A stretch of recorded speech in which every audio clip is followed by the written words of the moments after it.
बिस्मिल्लाहिर्रहमानिर्रहीम। तो शुरू करते हैं। आज थोड़ा सा लेट हो गए। लास्ट लेक्चर में मैंने आप लोगों को ये बताया था। अच्छा, एक मिनट यहाँ पे मैं देख लूँ सब कुछ रिकॉर्डिंग वगैरह हो रही है सही कि नहीं। अच्छा, समरी है यहाँ पे किस तरीके से आप कपल्ड ऑसिलेशन जो है उसको देख सकते हो।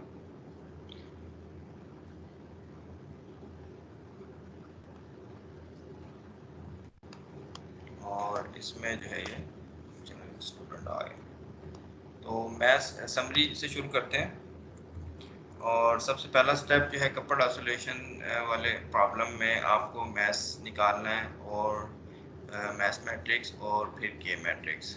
अगर तो आपके पास काइनेटिक एनर्जी टर्म है और पोटेंशियल एनर्जी टर्म है तो आप इस तरीके से ये क्वांटिटीज निकाल सकते हो। और ये फिनोमिना इसमें जो कोऑर्डिनेट यूज़ होंगे वो इन जनरलाइज कोऑर्डिनेट्स होंगे। और जैसा कि अभी आगे मैं एक प्रॉब्लम करूँगा उसमें वो पोजीशन भी हो सकती है, एंगल्स भी हो सकते हैं, और भी कोई चीज़ हो सकती है।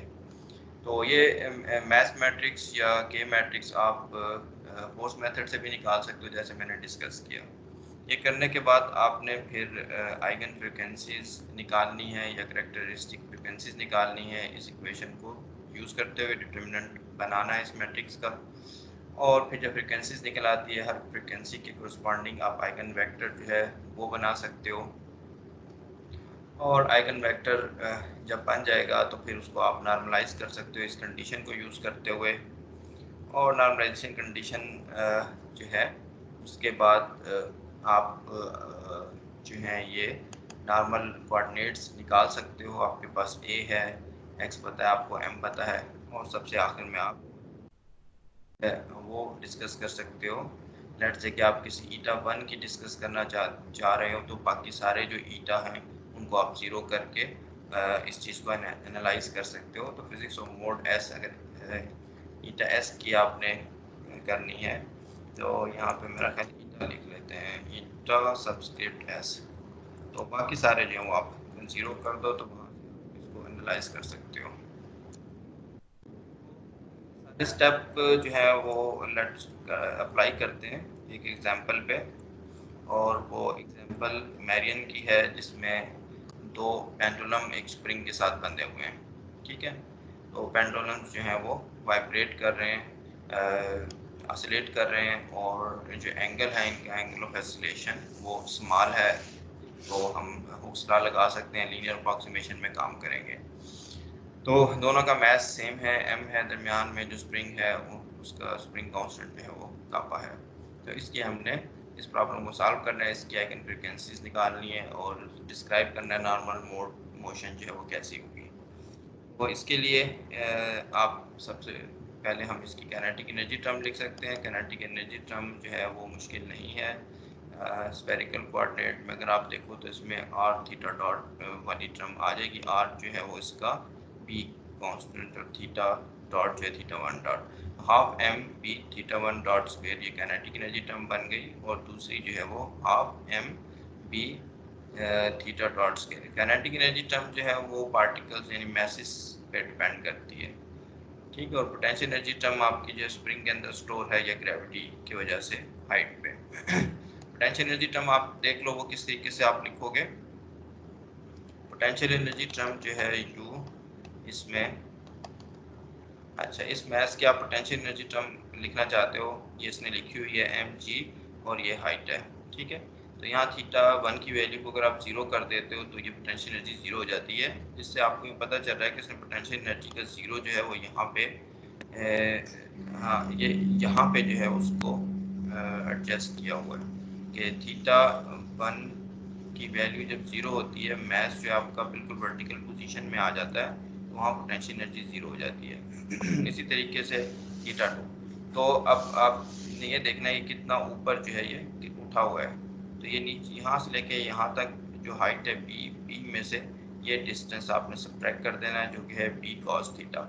B minus B cos theta 1, इस तरीके से पोटेंशियल एनर्जी आप लिख सकते हो। कई दफ़ा हम लोगों ने पोटेंशियल एनर्जी लिखी कभी इस पॉइंट के हवाले से और कभी आप लोएस्ट पॉइंट के हवाले से लिख सकते हो। तो दोनों जो ग्रेविटेशनल पोटेंशियल एनर्जी है वो ये हो गई। इसके अलावा आपके पास दरमियान में जो पोटेंशियल एनर्जी और भी आएगी, और वो है इन दोनों का कि ये कितना कंप्रेस हो रहा है। ठीक है, इसके लिए जो है आप ये देखो कि इसने कितना जो है इसने ये कितना डिस्प्लेसमेंट है और ये अपना कितना वर्टिकल डिस्प्लेस्ड हो रहा है। ठीक है, दोनों का डिफरेंस लोगे तो यहाँ का के हिसाब से आपको चीज़ पता चल जाएगी। तो इसका जो वर्टिकल डिस्प्लेसमेंट है इस मैस का वो है बी साइन थीटा वन, और इसका जो इस हॉरिजॉन्टल डिस्टेंस जो है, ठीक है, हॉरिजॉन्टल डिस्प्लेसमेंट जो है बी साइन थीटा वन, और इसका जो है बी साइन थीटा टू। तो ये इस तरीके से ये इतना डिस्प्लेस और दोनों का डिफरेंस जो है वो ये बन जाएगा B sine theta one minus B sine theta two whole square. तो पोटेंशियल एनर्जी जो स्टोर होगी स्प्रिंग में वो हाफ के ये होगी। ठीक है, तो अब जो है इसको हम आगे चलते हैं। तो अब इसके साथ काम नहीं करना, ये एक जनरल फंक्शन है। आपको जो है वो हार्मोनिक अप्रॉक्सीमेशन लेनी है, थीटा स्मॉल वाली अप्रॉक्सीमेशन लेनी है। तो साइन थीटा थीटा स्मॉल में थीटा बन जाता है, और कॉस थीटा जो है वो one minus theta square by two. तो साइन थीटा आप देखो यहाँ पे theta one minus theta two वाली टर्म आ जाएगी, और यहाँ पे अगर कॉस थीटा को अगर आप जस्ट लीडिंग ऑर्डर अप्रॉक्सीमेशन में देखोगे तो ये कांस्टेंट टर्म बन जाएगी। ठीक, बल्कि जीरो हो जाएगी। कॉस थीटा को वन करोगे ये भी जीरो ये भी जीरो। तो आपको next to leading order term भी चाहिए which is minus theta square by two. तो वन और वन कैंसिल हो जाएगा, तो थीटा स्क्वायर बाई टू की टर्म आ जाएगी यहाँ पे भी इसी तरीके से। तो यहाँ पे आपके पास theta one square plus theta two square. Potential energy जो है जनरलाइज कोऑर्डिनेट्स, अभी थीटा वन थीटा टू जो जनरलाइज कोऑर्डिनेट्स हैं, इसमें क्वाड्रेटिक है। ठीक है, हाफ की एक्स स्क्वायर वाली फॉर्म बन गई है इसकी, इधर भी और सम बट जो है वो इधर भी, ये तो है ही इस तरीके की। तो क्वाड्रेटिक फॉर्म आ गई है पोटेंशियल एनर्जी की। अब नेक्स्ट स्टेप हम क्या करेंगे, अब हम जो है ये निकालने, पहला स्टेप है कि मैंने ए और एम निकालना है। तो पहला स्टेप जो है वो हम शुरू करते हैं। ठीक है, तो आपके पास जो है एम आई जी अगर हमें निकालना है तो ये बन जाएगा थीटा, थीटा बन जाएगा। ठीक है, थीटा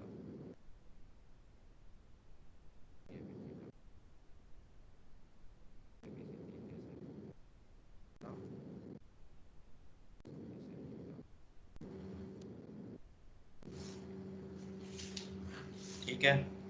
अच्छा, अब इसको देख लो आप लोग, मैट्रिक्स आपने बनाना है। तो एम मैट्रिक्स जो है वो तो थोड़ा सा सिंपल ही है, इसको हम बना लेते हैं। नीचे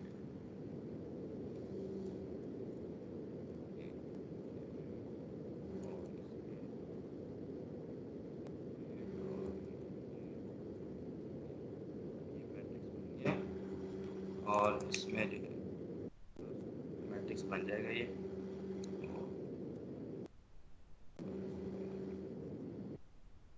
पहले आप डेरिवेटिव लोगे थीटा वन डॉट के रिस्पेक्ट से, थीटा वन डॉट के रिस्पेक्ट से डेरिवेटिव लोगे तो आप यहाँ देख सकते हो कि टू का फैक्टर कैंसिल हो जाएगा, और डेरिवेटिव जो है वन वन की वजह से ये एम बी आ जाएगा आपके पास।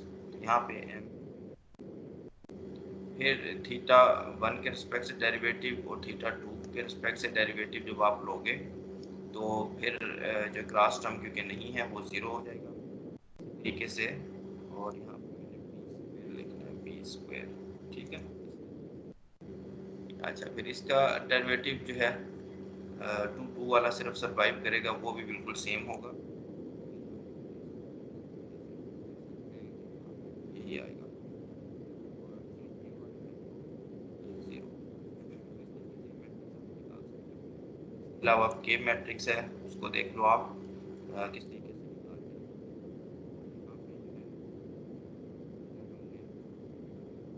ये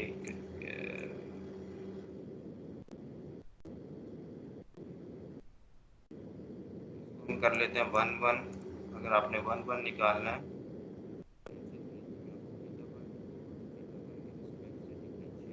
आप, अब यहाँ पर देख लो आप थीटा वन के रिस्पेक्ट से डिफरेंशिएट करोगे तो एम जी बी जो है वो बन जाएगा यहाँ पे एम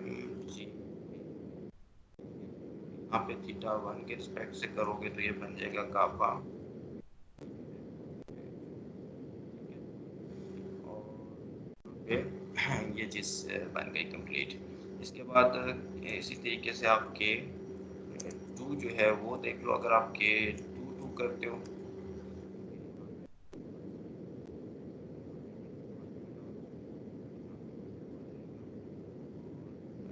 यहाँ पे भी जी ठीक है। अब ये जो है यहाँ पे फिर वही टर्म आ जाएगी और यहाँ पे भी वही टर्म आ जाएगी। ठीक सही। अब 1 2 वाला करके देख लेते हैं। और 2 1 जो है वो सिमेट्रिक होगा, तो 1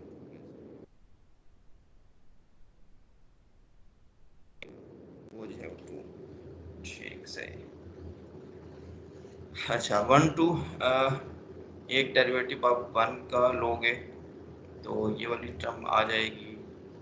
और दूसरा अच्छा यहाँ पे क्रॉस टर्म जो है वही इम्पोर्टेंट है, ठीक है, यू के अंदर। तो वो टर्म जो यहाँ पे मैं अगर लिख लूँ कि यू के अंदर जो एक जो क्रॉस टर्म है वहाँ से आंसर आएगा, तो 2 टाइम्स थीटा 1 थीटा 2 होगा माइनस के साथ, तो माइनस पापा बी स्क्वेयर, और क्या होगा यहाँ पे थीटा 1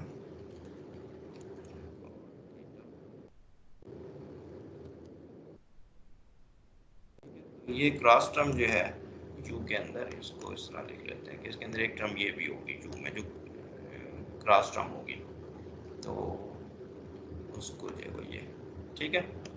तो ये टर्म जो है ये आपको नॉन जीरो वैल्यू देगी यहाँ पे। इसको अगर आप डिफरेंशिएट करते हो इस पर थीटा 1 एंड थीटा 2, आपके पास आंसर आएगा माइनस के बी स्क्वायर जो है।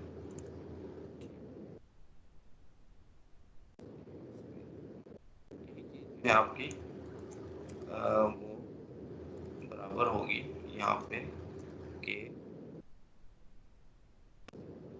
वन के टू जो सिमेट्रिक है वो आप देख सकते हो, चाहे आप थीटा 1 थीटा 2 यहाँ लिख लो, थीटा 1 तब भी वही सेम आंसर आएगा। तो अब आपका मैट्रिक्स जो है वो तैयार है, और यहाँ पे इसको हम कर लेते हैं के मैट्रिक्स है ये, और इसमें जो है सबसे पहली टर्म जो है कॉर्नर्स में आपके पास ये टर्म आएगी, इधर जो है वो ये है, और ऑफ डायगोनल जो टर्म आएंगी वो ये है माइनस के साथ। यहाँ पे भी ये, वो एम जो मैट्रिक्स है उसको आप चाहो तो ऐसे भी लिख सकते हो, फिर कॉमन ले लो तो ये मैट्रिक्स बन जाएगा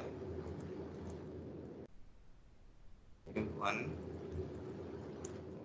भी 1।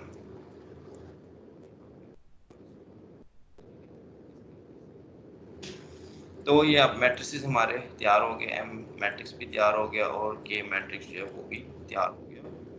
और इसको जो है अब आगे लेके चलते हैं। नेक्स्ट स्टेप क्या है, पहला स्टेप हमने कर लिया है कि आप जो है आइगन वैल्यूज जो है वो, हाँ आइगन वैल्यूज निकालनी है, आइगन वैल्यूज निकालनी है, तो उसके लिए ये 2 स्टेप। तो अब ये मैट्रिक्स है, इसको आपने लिख लिया और इसमें से आपने सब्ट्रैक्ट करना है। ओमेगा आर के बजाय मैं सिर्फ ओमेगा स्क्वायर लिखूंगा, वहाँ से फिर वैल्यूज जो है वो निकल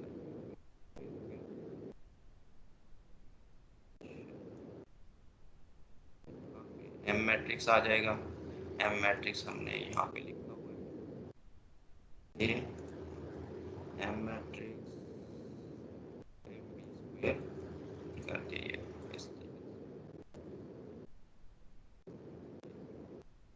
अच्छा, और ये आपका मैट्रिक्स बन गया।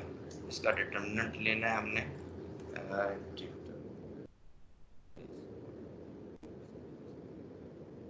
ठीक है। तो हम थोड़ा सा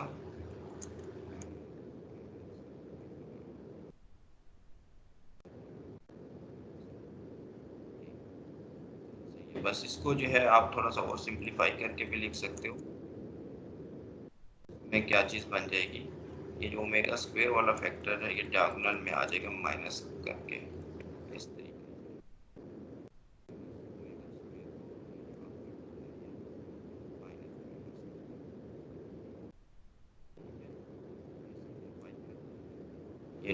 एक्सपेरिमेंट जो है इसका तैयार हो गया। इक्वल टू 0 करना है। इक्वल टू 0 करेंगे तो यहाँ से ओमेगा की वैल्यूज जो है वो निकल के आएंगी। अच्छा, तो इसको कर लेते हैं, ये क्या बनेगा,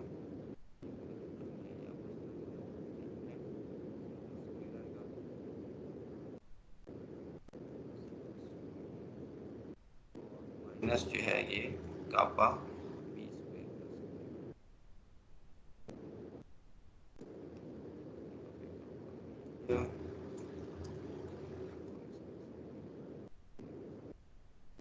नेक्स्ट स्टेप आप जो है इसका स्क्वायर रूट ले लो, आप ले जाओ इसको,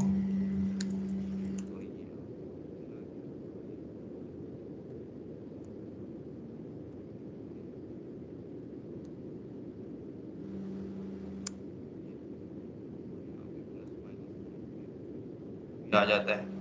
अगर आप चाहो तो प्लस माइनस साइन जो है वो लिख लेते हैं, तो प्लस माइनस साइन जो है वो यहाँ से आ जाएगा।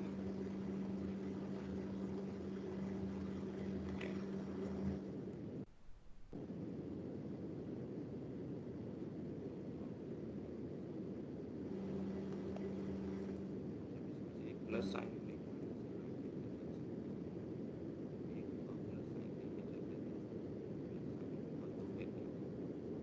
कापा भी ये कैंसिल हो जाएगी। फिर आपके पास जो है ये वाली दूसरी साइड पे ले जाते हैं इसको, ये आ गया। इसमें आप देख लो m कैंसिल हो गया, दोनों साइड एक b कैंसिल हो गया, और ये b जो है ये नीचे आ जाएगा।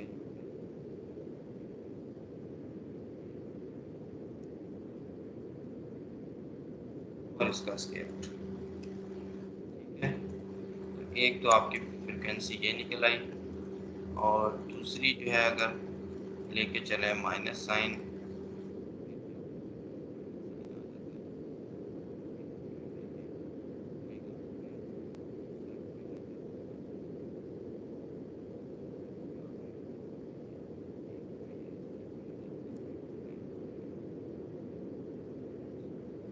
अच्छा और क्या क्या चीज़ हो सकती है फिर,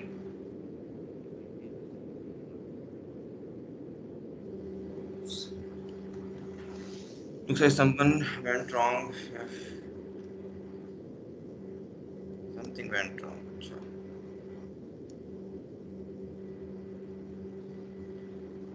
अच्छा, तो मैं अब स्क्रीन नज़र आ रही है फिर दोबारा सारा जो है कहीं, एक मिनट देख लूँ, और रिकॉर्डिंग भी चल रही है कि नहीं चल रही, ठीक है रिकॉर्डिंग चल रही है। थोड़ा सा यहाँ पे यूनिवर्सिटी में इंटरनेट, मेरे ऑफिस में इंटरनेट का मसला था, उस वजह से जो है मुझे दूसरे ऑफिस में आना पड़ा, जमील के ऑफिस में मैं बैठा हूँ, तो दोबारा से चलते हैं वापस। अच्छा ये कंट्रोल, अच्छा ये जो है फिर आप इसको डिवाइड कर लो मेगा स्क्वायर, तो ये आपके स्टेज पे आपको अगर उस स्क्रीन या कोई चीज़ नज़र नहीं आती मुझे बता देना आप लोग, और यहाँ से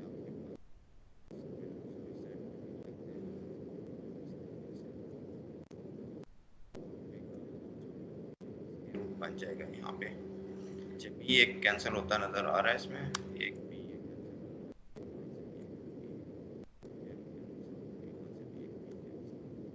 तो चाहो आप तो इसको डिवाइड भी कर सकते हो, स्केल बना देता हूँ मैं, ये भी हो सकती है, और एक जो है उसमें अगर इसको डिवाइड, तो पहली टर्म जो है वो आपकी रहेगी, इसमें m कैंसिल हो जाएगा,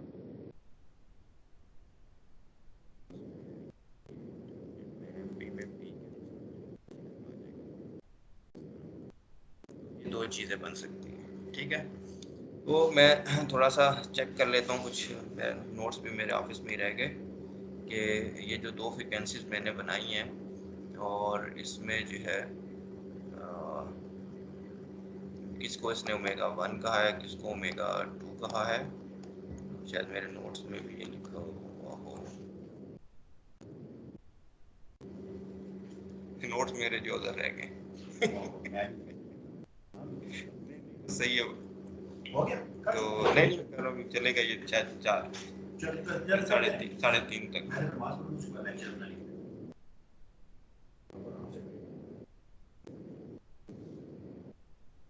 हाँ जी, तो फ्रिक्वेंसी के जो लेवल है वो मैं देख रहा था। हाँ ये तो यानी हमने आंसर सही निकाल लिया। इसको ओमेगा 1 कहा है, इसको omega 2 g over B two K over M. तो ठीक है जी, हम लोग सही डायरेक्शन में जा रहे हैं। तो इसको ओमेगा 1 का नाम दे देते हैं और दूसरा जो है इसको ओमेगा 2 का। ठीक है, तो सेकेंड स्टेप हो गया, हमने आइगन फ्रिक्वेंसीज निकाल ली। अब आइगन वेक्टर निकालने हैं। उसके लिए आपके पास क्या इक्वेशन है, वो ये इक्वेशन है। ठीक है, आ जाते हैं नीचे। तो ये मैं स्टेप बाई स्टेप आपको सारा बता रहा हूँ, कोई भी प्रॉब्लम है उसको आपने इस तरीके से सॉल्व करना है। आइगन वेक्टर निकालने हैं। आइगन वेक्टर के माइनस ओमेगा स्क्वायर और यहाँ पे आर की वैल्यू जो है आपकी अब इस केस में 1 to 2 है। ठीक है, करते हैं इसमें तो एक ये जो वेक्टर है इसको लिख के भी आपको थोड़ा सा क्या है, ये 1 का मतलब इस तरीके से अगर आप चाहो तो इसको हम लिख लेते हैं एलिमेंट लेबल कर सकते हो।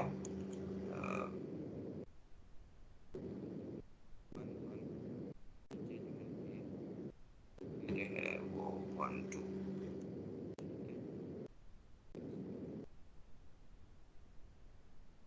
1 का मतलब फ्रिक्वेंसी 1 के कोरस्पॉन्डिंग और ये सेकंड 1 जो है इसका मतलब फर्स्ट रो और सेकंड रो।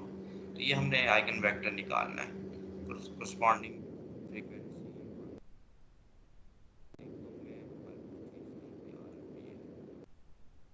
ये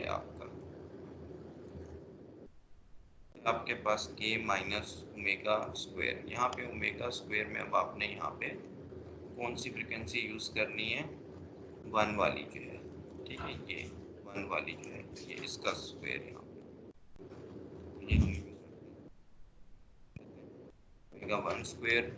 इधर भी जो है ये ओमेगा 1 स्क्वायर जो है। अच्छा जी, तो ओमेगा 1 स्क्वायर की और इधर जो है आपके पास ये आ जाएगा ये इस तरीके से और इक्वल टू यहाँ पे आपके पास ये है पूरी चीज़ जिसको आपने आइगन आइगन वैल्यू प्रॉब्लम है असल में। ठीक है, तो अब आइगन वेक्टर्स निकालना है बस आपने। ये आपका बन गया 1 के हिसाब से ये इक्वेशन पूरी। तो A11 A22 जो है वो आपने निकाला। अच्छा, अब ओमेगा 1 स्क्वायर जो है उसको देख लो आपके वो किसके बराबर है, ये ओवर पी के। ठीक है, तो ये अपने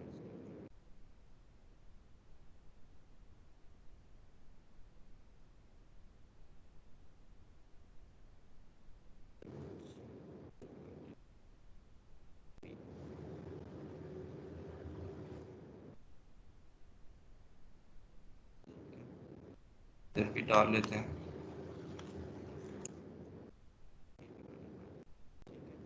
तो 20 में से एक कैंसिल हो जाएगा, ये पी के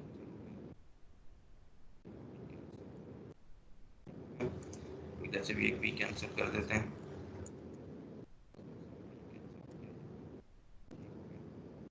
अच्छा, तो और कुछ नज़र आ रहा है एम जी पी। तो ये वाला भी कैंसिल हो जाएगा, इसलिए स्टेप में कर लेते हैं। इसको कॉपी पेस्ट कर तो ये वाला पार्ट है ये भी इधर से कैंसिल हो गया। तो अब ये और बहुत ज़्यादा आसान इक्वेशन बन गई है। इसमें के बी स्क्वायर आप कॉमन ले लो, के बी स्क्वायर जो है वो हम कॉमन ले लेते हैं। तो कॉमन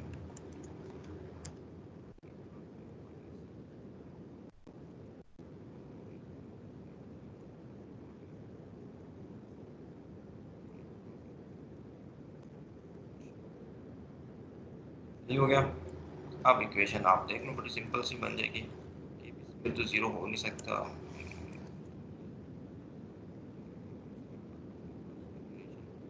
रिलेशन आएगा वो ये आएगा कि ए 1 1 इक्वल्स टू ए 1 2। एक चीज़ आपके पास निकल आई आइगन वैल्यू, ठीक है। लेकिन अच्छा, अब दूसरी की तरफ चलते हैं। ये आइगन वेक्टर जो है एक हद तक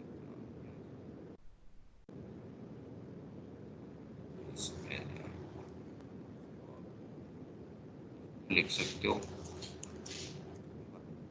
ठीक है। और फिर नेक्स्ट स्टेप में आप जाओ तो कॉमन ले लो, कॉमन लोगे तो ये 1 आ गया, इधर भी 1 आ गया।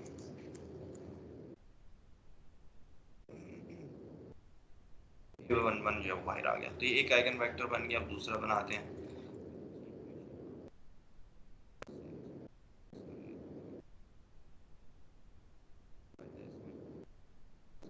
इक्वेशन फौरन से लिख सकते हैं हम लोग,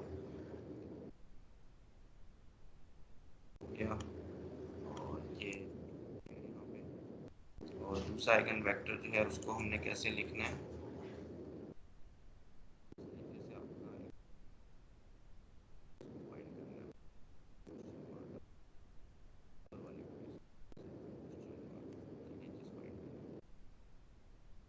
करना है, ये आ जाएगा 2,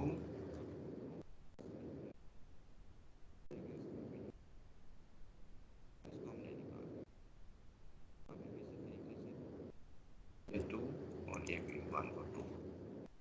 अब ओमेगा 2 स्क्वायर जो है वो किसके बराबर है, इसको देख लेते हैं ऊपर जाके। ओमेगा 2 स्क्वायर जो है वो, अगर आप देखो ओमेगा 2 स्क्वायर, ये इक्वेशन क्या है, ज़्यादा इंटरेस्टिंग है। ओमेगा 2 जो आपका निकला था वो यहाँ से निकला,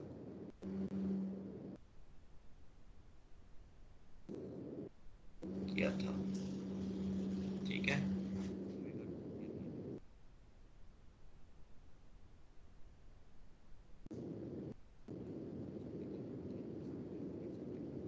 M G P plus K P square minus omega 2 M P square जो है वो असल में माइनस के पी स्क्वेयर के बराबर आ जाता है। तो ये टर्म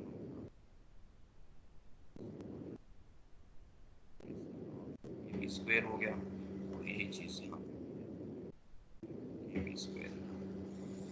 तो अब इस इक्वेशन में आप देख लो कि माइनस के पी स्क्वेयर जो वो आप कॉमन ले सकते हो,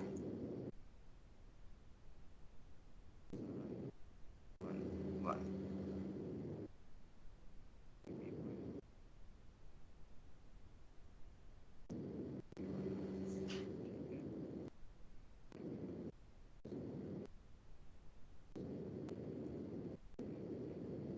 स्टेप हो गया। और के पी स्क्वेयर तो 0 नहीं हो सकता,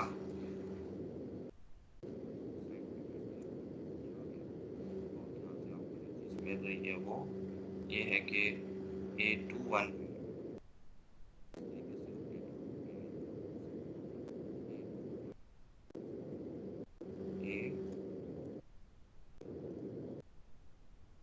माइनस के साथ। तो इस तरह आपका आइगन वेक्टर तैयार हो गया। सेकंड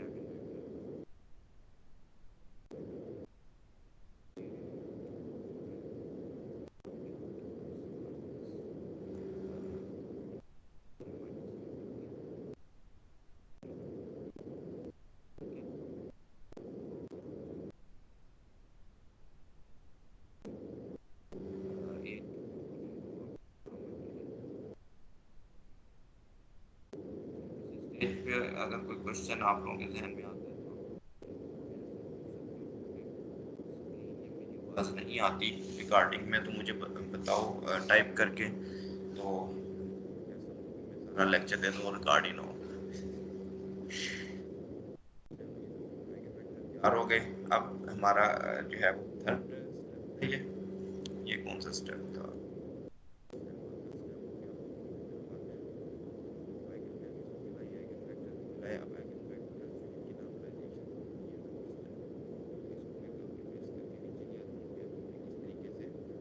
आइगन वेक्टर्स को नॉर्मलाइज करना है। तो आपने देखा दोनों आइगन वेक्टर के बाहर एक ओवरऑल जो है अननोन मौजूद है, जो आप इस तरीके से फिक्स कर सकते हो। और इसमें फिक्स करने में आपने ये करना है कि आर और एस की वैल्यू को सेम, ठीक है। तो पहला केस जो हम लेते हैं R equals to S, case. इसमें आपके पास ये जो चीज़ है ये बन जाएगी, ये आपका 1 बन जाएगा, RRS जो है 1 है, यहाँ पे 1 और यहाँ पे भी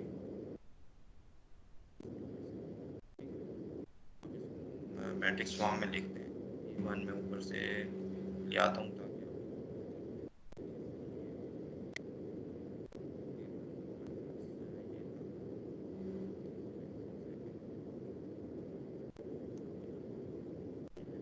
इसका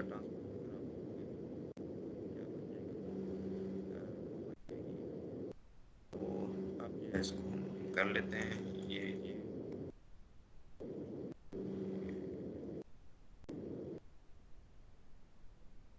या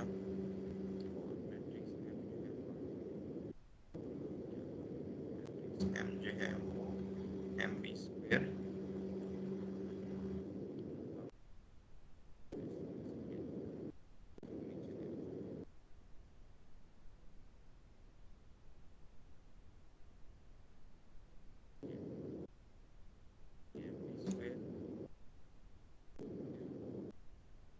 क्या रह गया, A1 यानी यही वाली चीज़ के साथ जो A1 था वो मैंने नहीं लिखा, दोनों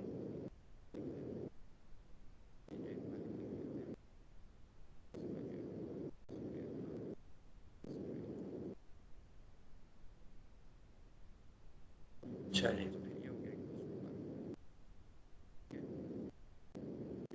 भी आप चाहो तो इसको इस साइड पे लिख लो, ठीक है। तो अब ये दरमियान में आइडेंटिटी मैट्रिक्स है, आइडेंटिटी मैट्रिक्स को किसी भी मैट्रिक्स से मल्टीप्लाई करो तो वही बन जाता है, और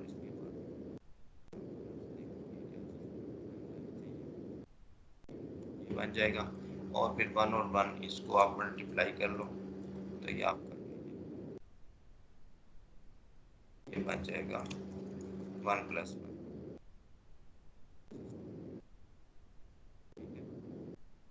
आप इधर ले आओ इस साइड पे,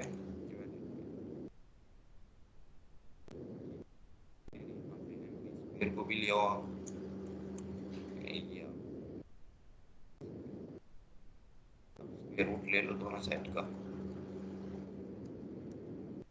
ये आपके पास फाइनल चीज़ आ गई।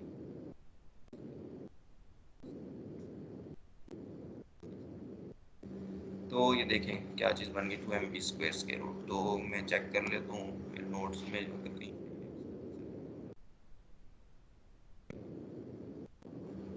ठीक है। तो यही चीज़ है तकरीबन। और अच्छा जी, कुछ लग रहा है कोई क्वेश्चन वगैरह है शायद, या किसी ने कुछ लिखा है। अच्छा सर, आपकी आवाज़ भी गायब हो जाती है।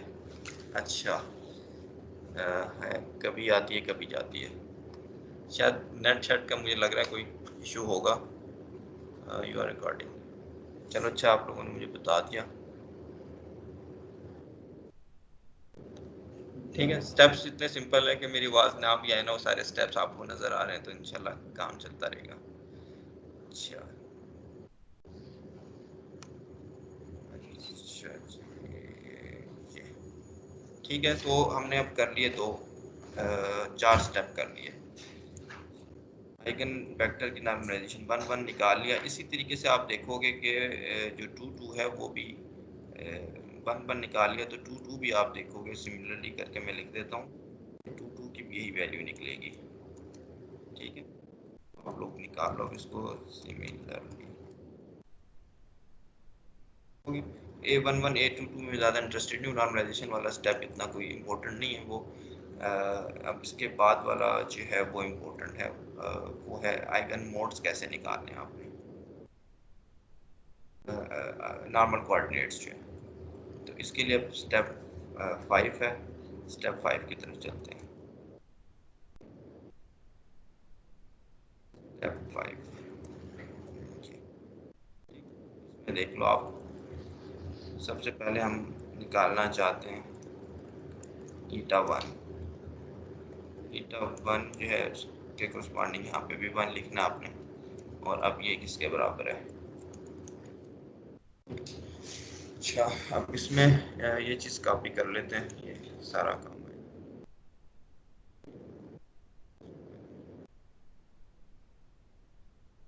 यहाँ पे A1 वेक्टर है तो सिर्फ एक फैक्टर जो है वो आएगा इसका A11 का।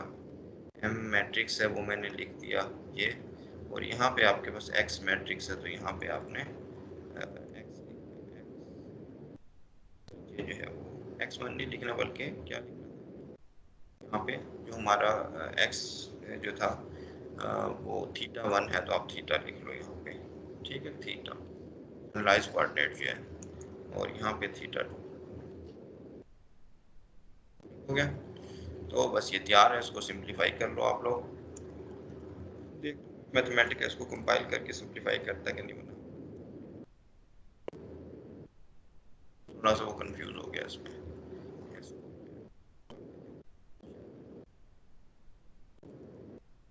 कर दिया, कहता θ1 प्लस θ2, ठीक है। तो इसको आप जो है वो सिंप्लीफाई करोगे तो θ1 प्लस θ2 आ जाएगा। बाहर A11 MB² अगर चाहो तो इसकी वैल्यू भी आप पुट कर सकते हो, तो ये 2 MB वाला फैक्टर ऊपर आ जाएगा।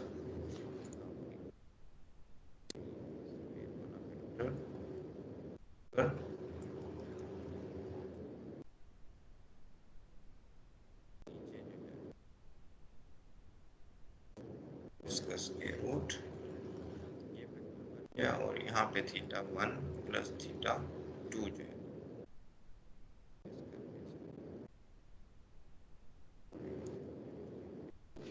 1 प्लस, ठीक हो गया। तो बस 10 काम हो गए, सारी कैलकुलेशन मैथमेटिक्स में हम कर सकते हैं, ठीक। तो η1 आपका निकला है θ1 प्लस θ2, अब निकालते हैं η2 इसी तरीके से। तो η2 को देखते हैं, η2 यहाँ पे भी या यहाँ पे जो आपके पास 2 हो गया। अच्छा, तो यहाँ पे जो था हमने निकाला था उसमें एक में माइनस साइन,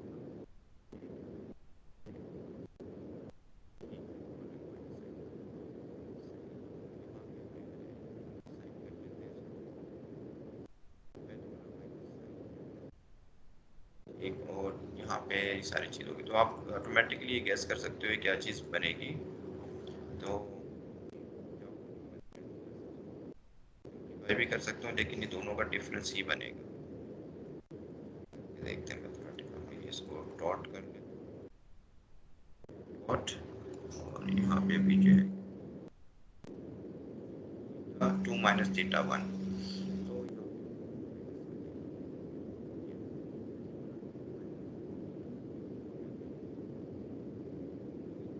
चीज़ बन गई। x1 जो हमने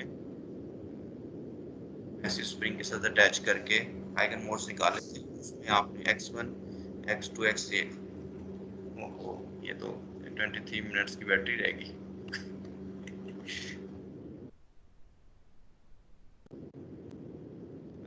हो गया आपके आइगन मोड्स जो हैं, तो आगे चलते हैं।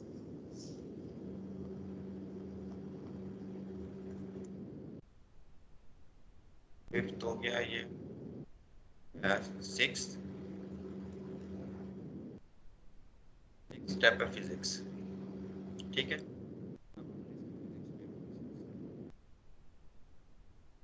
सारी चीज़ें हमारे पास बन गई हैं, इसका भी देख लो अब स्टेप किस तरीके से आपने करना है।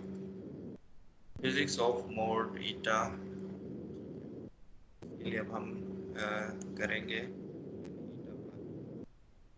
तो दो ही ईटा हैं लेकिन इससे ज़्यादा भी अगर ईटा आते हैं तो फिर उसकी क्या करेंगे। अगर आप देखना चाहते हो कि ये ईटा 1 क्या बता रहा है, ठीक है, तो आपने क्या करना है, इक्वल टू 0 पुट करना है बस।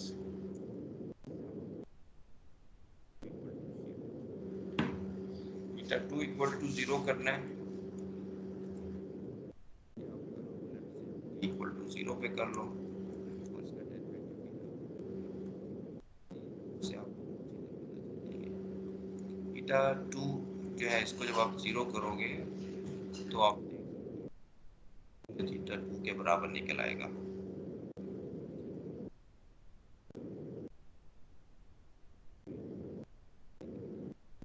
सही है। और इसी तरीके से इसके डेरिवेटिव भी आप कर सकते हो। तो सिचुएशन ये हो जाएगी।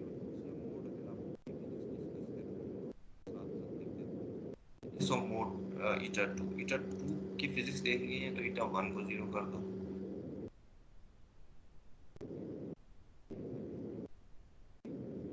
सिचुएशन आपको समझ आ रही है कि जो स्प्रिंग है पहले वाले मोड को देखना है तो थीटा 1 और थीटा 2 दोनों को सेम या डिस्प्लेस करके आप छोड़ दो। और जब दूसरा मोड उसकी फिजिक्स करनी है तो थीटा 1 और थीटा 2 को दोनों को ऑपोजिट डिस्प्लेस करके छोड़ना है आपने दोनों को, ठीक है। तो अब जो है वो नीचे बनाई हुई है यहाँ पिक्चर, तो उसमें आप इन दोनों ठीक। एक मोड ये है ईटा 1 वाला मोड। इसमें दोनों को आपने सेम जो है वो डिस्प्लेस किया तो ये इस तरीके से यहाँ से लेट होगा। तो spring not compressed not extended, ये सिचुएशन है। दूसरे में आपने दोनों को ऑपोजिट डायरेक्शन में डिस्प्लेस किया तो स्प्रिंग जो है स्ट्रेच हो गया या कंप्रेस हो गया, ठीक है। दो ऑप्शन कर सकते हो। फिर ये ऑसिलेट करेगा इस तरीके से, तो ये एंटीसिमेट्रिक मोड भी कह सकते हो, इसको आप सिमेट्रिक मोड भी कह सकते हो। तो इस तरीके से ये फिजिक्स है उसकी, सिंपल। तो कर सकते हैं। और आप देखो ट्राई करके, जैसा कि ये है आप यहाँ पे दो मैसेज और स्प्रिंग जो एक सर्कल पे अटैच किए हुए हैं, इसको ट्राई करके देखो आप। इसमें भी इसको अगर थोड़ा सा डिस्प्लेस करते हो तो ये भी आर थीटा वाला फार्मूला इसका बन सकता है। रेडियस आर और थीटा, थीटा 1 डिस्प्लेस किया, इसको थीटा 2 डिस्प्लेस किया। इसी तरीके से इसको कर सकते हो आप। थीटा 1 डिस्प्लेस किया, इसको थीटा 2 डिस्प्लेस किया, थीटा 3 किया। फिर इसकी काइनेटिक एनर्जी टर्म लिखनी है आपने और ये सारी चीज़ें। इसकी डिस्प्लेसमेंट ऐसी है जैसे ये जो है ये, अगर मैं स्प्रिंग इसका हटा दूं तो इसकी डिस्प्लेसमेंट जो है वो भी इसी तरीके की है, बी थीटा। और काइनेटिक एनर्जी बी थीटा 1 करके जो है, ठीक है। क्योंकि ये जो चीज़ ये सर्कल में मूव कर रहा है ना पेंडुलम का मैस जो है, तो ये भी बिल्कुल वैसी ही चीज़ के तौर पे इसको ट्रीट कर सकते हो आप। और फिर स्प्रिंग है आगे दूसरे मैस के साथ, वो फिर इसकी काइनेटिक यहाँ कितना डिस्प्लेस हुआ, यहाँ कितना हुआ, इन दोनों का डिफरेंस जो है वो स्क्वायर करके पोटेंशियल एनर्जी लिख सकते हो आप। तो ये प्रॉब्लम दे रहा हूँ, सिर्फ मैं तस्वीर यहाँ दिखा दी आपको। इसके अलावा ये प्रॉब्लम है, ये प्रॉब्लम है। इसमें इसमें 3 मैसेज है, हमने 2 मैसेज वाला किया हुआ है, ठीक है। तो इसमें सारे स्प्रिंग कांस्टेंट सेम है, सारे मैसेज सेम है। फिर ये है, इसमें दोनों साइड पे आप देखो कि इसको आपने वो नहीं किया हुआ फिक्स, एक साइड पे जो है वो फिक्स है, दूसरी साइड पे नहीं है। अलावा क्या है, ये वाला देखो, ये वाला है प्रॉब्लम कि दो, एक पेंडुलम के नीचे दूसरा पेंडुलम जो है लटका हुआ है, ठीक है। तो ये भी एक तरह की कपलिंग है और इसमें थीटा 1 थीटा 2 का आपने करना है। अब ये मैरियन का अक्सर बुक्स का ये हिसाब है कि एक बुक के जो प्रॉब्लम होते हैं दूसरा जो है वो अपने बुक में उसको सॉल्व कर देता है, ठीक है। तो ये भी मैरियन और टेलर का ये हिसाब है। जो यहाँ पे प्रॉब्लम है 12 चैप्टर का 27 प्रॉब्लम मैरियन का, वो इसने एग्जाम्पल में सॉल्व किया हुआ टेलर ने, ठीक है। तो आप देख सकते हो ये, इसलिए मैंने दोनों पिक्चर्स डाल दी। इसके नीचे एक और प्रॉब्लम है, इसका थोड़ा सा एडवांस वर्जन। दो पेंडुलम वाला केस अभी हमने किया, इसने फिर 3 पेंडुलम और 2 स्प्रिंग वाला केस यहाँ पे डाला। 27 है टेलर का। फिर ये प्रॉब्लम जो है 14 है टेलर का, जो मैंने आपको भी करा दिया। ये एग्जाम्पल है मैरियन की, ठीक है। तो ये देख लो आप, एक बुक का प्रॉब्लम जो है दूसरी बुक की एग्जाम्पल्स होते हैं अक्सर। ये मजे का प्रॉब्लम है, इसमें जो एक स्प्रिंग के जरिए मैस अटैच हुआ हुआ है, वो ऑसिलेट कर रहा है, नीचे पेंडुलम भी है। तो ये एक तरह की कपलिंग है पेंडुलम और स्प्रिंग की। ये टेलर का प्रॉब्लम है मेरा ख्याल, हाँ 11.19। तो 11th चैप्टर है इसका टेलर का और 12 जो है वो मैरियन का। फिर ये एक और प्रॉब्लम है, ये भी देख लो आप। 26 के अलावा दो मैसेज एक दूसरे के ऊपर रखे हुए हैं और स्प्रिंग के साथ अटैच है, इन दोनों के दरमियान थोड़ी सी फ्रिक्शनल फोर्स है। तो फ्रिक्शनल फोर्स जो है वो कपलिंग जो है वो प्रोवाइड कर रही है इन दोनों स्प्रिंग के दरमियान। तो ये देख लो कि ये दोनों के ही प्रॉब्लम है। ये प्रॉब्लम जो है मैरियन का भी प्रॉब्लम है और टेलर का भी प्रॉब्लम है। इसके अलावा जो है ये एक प्रॉब्लम है जिसमें एक मैस है बड़ा सा, ये दो छोटे मैस है स्प्रिंग के साथ अटैच हुए हैं और किसी जो है वो दीवार वगैरह के साथ अटैच नहीं है। तो ये किस तरीके से आसिलेट करते हैं, तो ये वाला प्रॉब्लम मैं अभी आप लोगों को, तो एक छोटी सी ब्रेक लेता हूँ मैं। यहाँ इसकी बैटरी थोड़ी सी कम हो रही है, तो मैं 5 मिनट में आता हूँ। आप लोग जो है इतने में आपस में जो डिस्कशन कर सकते हो। तो मैं आता हूँ थोड़ी देर में।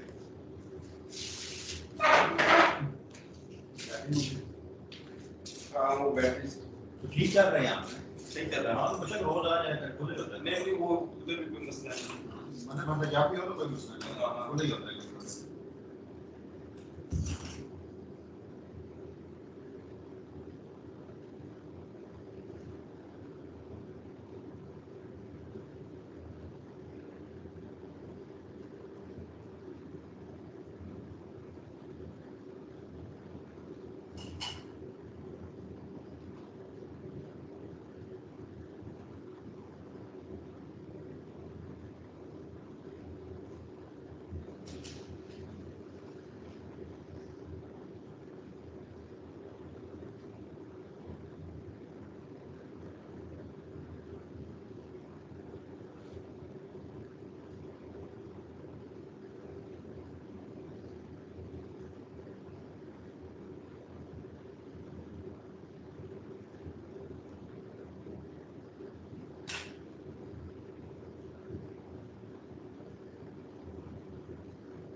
अच्छा जी,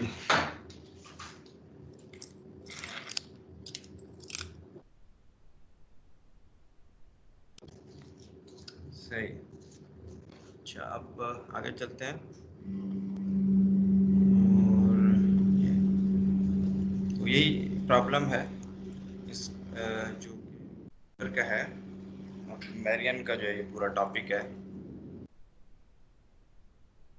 वाइब्रेशंस। तो ये जो नॉर्मल मोड्स हैं ये मॉलिक्यूलर डायनेमिक्स में और उनकी प्रॉपर्टीज़, उसकी मोशन, उनकी प्रॉपर्टीज़ को जो है समझने में आपको हेल्प देगी। तो बहुत अच्छे ये 2-3 पैराग्राफ लिखे हैं मैरियन ने, वो मैंने सारे यहाँ कॉपी पेस्ट कर दिए। तो एक आप मॉलिक्यूल का कम्बिनेशन लें, molecule containing n atoms generally has 3n degrees of freedom. ये तो आप लोगों को पता है कि इन जनरल जो है वो 3 डायमेंशनल स्पेस में n एटम्स के साथ 3n डिग्रीज ऑफ फ्रीडम बनती हैं।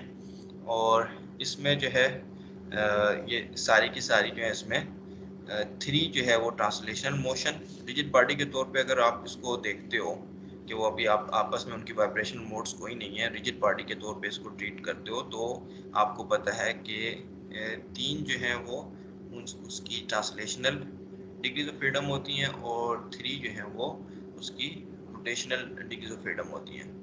तो इनको अगर आप 3n में से निकाल दो, ट्रांसलेशनल और रोटेशनल को, तो 3n-6 जो बचता है वो असल में आप एसोसिएट कर सकते हो वाइब्रेशनल डिग्रीज ऑफ फ्रीडम के लिए। ठीक है, तो for molecules with collinear atoms, अब एक और सिचुएशन कंसिडर करो जिसमें मॉलिक्यूल जो है उसमें जो एटम्स हैं वो सारे एक लाइन में हैं।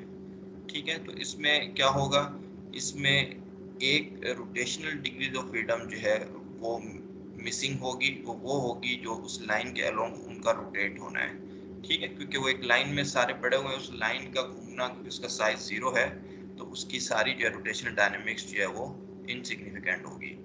तो इसमें सिर्फ 2 रोटेशनल डिग्रीज ऑफ फ्रीडम बनेंगी, और वो दो जो है, लेट्स से कि अगर ये जो कोलिनियर एटम्स है जी एक्सिस के अलोंग पड़े हुए हैं, तो आप इस लाइन को रोटेट कर सकते हो अबाउट एक्स एक्सिस और वाई एक्सिस। तो दो एंगल्स इंपॉर्टेंट होंगे इसमें।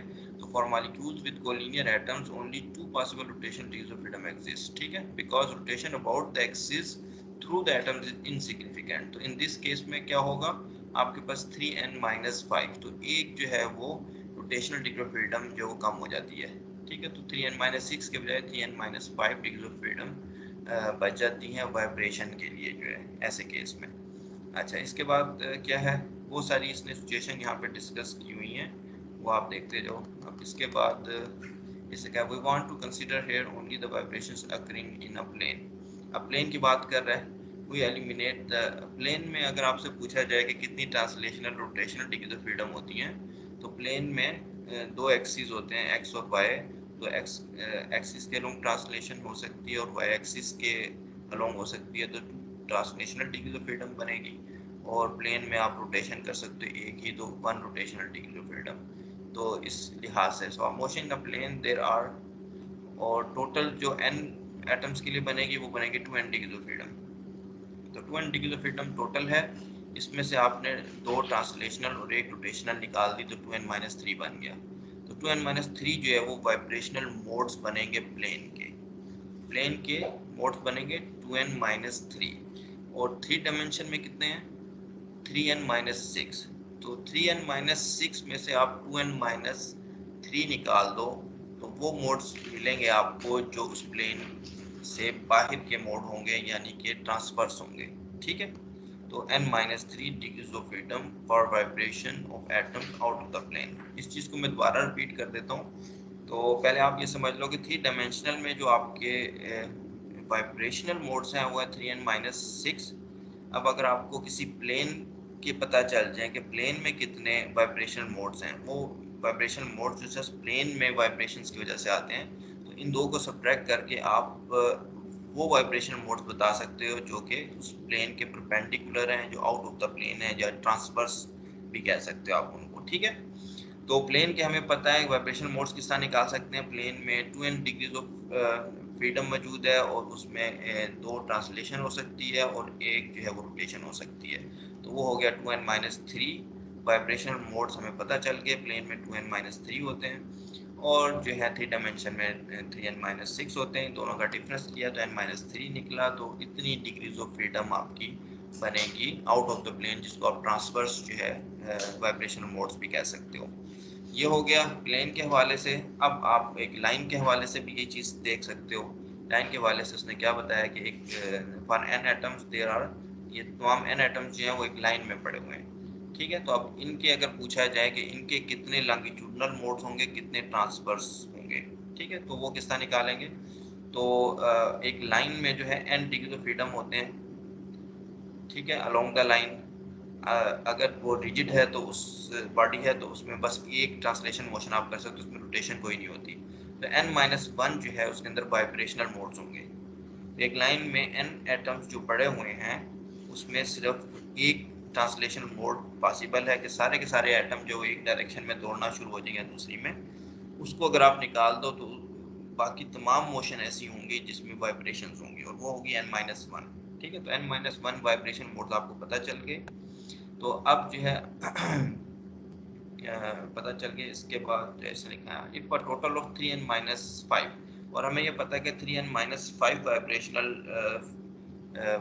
जो है freedom exist for a linear atom. तो 3n- वो हमने ऊपर कैलकुलेट किया था 3n-5 में n-1 अगर आप निकाल देते हो तो फिर ये बनते हैं 2n-4 transverse vibrations causing the atom to vibrate perpendicular to plane of atoms। तो 3n-5 हमने निकाले थे एक कोलिनियर के लिए 3 डायमेंशन में, total number of vibration modes थे। फिर हमने निकाले उसी कोलिनियर एटम्स के लाइन के लोग कितने वाइब्रेशनल मोड था, वो है n-1। तो इन दोनों को जब सब्ट्रैक्ट किया तो आपको वो वाइब्रेशन मोड्स पता चले जो कि उस लाइन के परपेंडिकुलर है, जिसको आप ट्रांसवर्स वाइब्रेशन मोड्स कह सकते हो, वो है 2n-4। 2n-4 मोड्स हैं। और अब आपको पता है कि एक लाइन अगर z एक्सिस के अलोंग है तो उसमें जो x एक्सिस के अबाउट वाइब्रेशनल मोड्स होंगे और जो y एक्सिस के अबाउट वाइब्रेशनल मोड्स होंगे वो इंडिपेंडेंट होंगे, ठीक है, और दोनों की सूरत हाल सेम होंगी। तो ये 2n-4 जो है इसको आप डिवाइड बाई 2 कर सकते हो, तो एक एक्सिस यानी कि आपके पास n-2 बन जाएगा जो कि लेट्स से x एक्सिस के अबाउट वाइब्रेशनल मोड है, जिसकी जस्ट जो है वो कापी जो है वो y एक्सिस के अबाउट भी होगी ट्रांसवर्स मोड के, ठीक है। तो n-2 जो है वो x एक्सिस के अबाउट, n-2 y एक्सिस के अबाउट और n-1 जो है वो z एक्सिस के अबाउट होंगे, ठीक। तो अब इन थोड़ी सी अंडरस्टैंडिंग के साथ एक एग्जांपल डिस्कस करूंगा मैं, और वो एग्जांपल बिल्कुल ऊपर जो मैंने मेंशन किया था वही है। ये कहता है determine the eigen frequencies and describe the normal mode motion of a symmetrical linear triatomic molecule। तो ट्राइएटॉमिक मॉलिक्यूल है, कार्बन डाइऑक्साइड हो सकता है, इसमें कार्बन जो है समझ लो आपके दरमियान में है और ऑक्सीजन के मॉलिक्यूल जो है वो साइड में है, ठीक है। उनके दरमियान जो इंटरेक्शन है उसको इसने मॉडल किया स्प्रिंग के साथ। The central atom carbon has mass capital M and the symmetrical atoms oxygen has mass small m। इसकी स्मॉल है और इसका कैपिटल है। both longitudinal and transverse vibrations are possible। तो उनकी हिसाब से हमने आइगन फ्रीक्वेंसीज और नॉर्मल मोड्स जो हैं वो निकालने हैं, ठीक है। तो इनकी नॉर्मल जो इक्विलिब्रियम लेंथ है वो b है, दोनों के दरमियान इसकी भी b है, और ये सारी सिचुएशन यहाँ बताई हुई है। तो वैसे हम देख लेते हैं कितने बनने चाहिए लॉन्गिट्यूडनल मोड और ये सारी चीज़ें अब हमें पता है। तो n-1 जो है लॉन्गिट्यूडनल मोड बनते हैं, तो ये 3 एटम है, 3-1 तो 2, तो इधर 2 जो है वो मोड्स बनेंगे, ठीक है, 2 मोड्स बनेंगे। तो हमें वैसे पता है कि अगर ऑसिलेटर 3 हो तो 3 फ्रीक्वेंसीज आती हैं, आपको 3 फ्रीक्वेंसीज मिलेंगी, लेकिन ये कह रहा है कि 2 मोड्स होंगे, तो वो एक तीसरी फ्रीक्वेंसी जो है फिजिकली क्या बताती है, तो ये मेरा क्वेश्चन होगा आप लोगों से। तो कोई अगर किसी को इसका जवाब पता है तो वो ड्यूरिंग जो है लेक्चर मुझे बता सकता है, हाथ खड़ा करके टाइप करके। तो यहाँ पे दोबारा से क्वेश्चन मैं बता देता हूँ कि 3 जो ऑसिलेटर्स हैं, ठीक है। अब तो आप जो आइगन फ्रीक्वेंसीज निकालोगे 3 ऑसिलेटर्स की 3 निकलेंगी, तो 3 मोड्स आपको पता चलेंगे लेट्स से लॉन्गिट्यूडनल, जबकि यहाँ पे जो फार्मूला है उसने हमें बताया कि n-1 जो है वाइब्रेशनल मोड्स होते हैं, यानी कि 3-1 2 वाइब्रेशन मोड्स हैं। इसके अलावा फिर हम ट्रांसवर्स मोड्स की भी बात करेंगे, और ट्रांसवर्स मोड जो है वो आपके असल में जो है वो 2n-4 हैं, लेकिन सिर्फ एक एक्सिस के अबाउट n-2 है, यानी 3-1 सिर्फ एक मोड है। अच्छा, फिर कुछ मसला चल गया ये,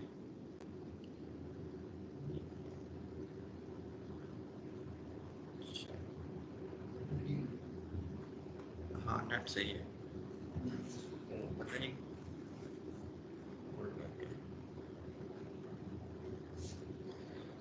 तो यहाँ थोड़ी सी मैंने जनरल डिस्कशन की, थोड़ा सा इस प्रॉब्लम को सॉल्व करने से पहले हम क्या एक्सपेक्ट करते हैं, क्या क्या चीज़ें निकल के आएंगी वो डिस्कस करने की कोशिश की है। तो यहाँ पे आप लोग देख लो। तो हम एक्सपेक्ट कर रहे हैं, नॉर्मली हमें पता है 3 ऑसिलेटर्स जैसे 3 फ्रिक्वेंसी निकलेंगी, लेकिन वो कह रहा है ऊपर 2 मोड्स है, तो एक फ्रिक्वेंसी स्पेशल है जिसको आप पहले ही कैलकुलेशन से बता सकते हो कि वो क्या चीज़ होगी, उसका ताल्लुक किस चीज़ से होगा। तो अब नीचे तो इसकी आप काइनेटिक एनर्जी लिख सकते हो आराम से। तो यहाँ देख लो आप, ये x1 लॉन्गिट्यूडनल जो डिस्क्रिप्शन है उसको हम पहले कंसिडर करेंगे। x1 डिस्प्लेस हुआ है मास m, x2 डिस्प्लेस हुआ है कैपिटल मास m, और small mass m x3 displace हुआ है। तो इसकी काइनेटिक एनर्जी जो है आराम से लिख सकते हो, half m x1 dot square, half m x2 dot square, और ये 3, ठीक है। तो इसको देख लो ये। अच्छा, तो ये जो सेकंड पार्ट है ना, इसको भी आपने नहीं देखना, ये सिर्फ फर्स्ट पार्ट देखना है, ठीक। सेकंड पार्ट जो है इसने जो काम किया हुआ है मैं बाद में बताऊंगा, मैंने कोशिश की स्किप करने की, ठीक।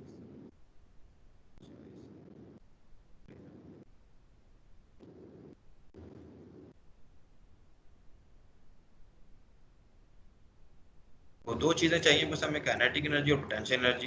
तो इस एग्जांपल में इसने लिखी हुई है। ये एग्जांपल जिस तरीके से मैरियन ने किया, मैं उसको आपको थोड़े से डिफरेंट अंदाज से कराऊंगा, ठीक है। और फिर बाद में ये इस एग्जांपल को आप मैरियन से भी पढ़ लेना क्यों इस तरीके से कराई। तो मेरे लिए बस ये है कि ये पहली line half M X one dot square plus half M X two dot square, और दूसरी पोटेंशियल, मुझे पोटेंशियल एनर्जी पता चल गई, मुझे काइनेटिक एनर्जी पता चल गई। तो हम अब अपना सारा मेथड जो ऊपर हमने किया वो हम लगा,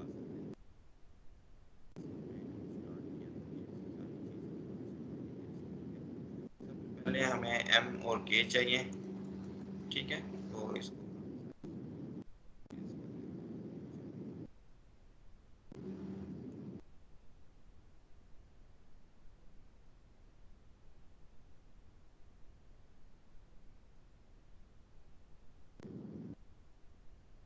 आराम से मैथ, सबसे पहला स्टेप मैथ बनाना है।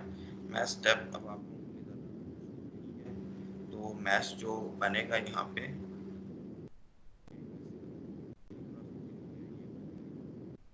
अच्छा जी,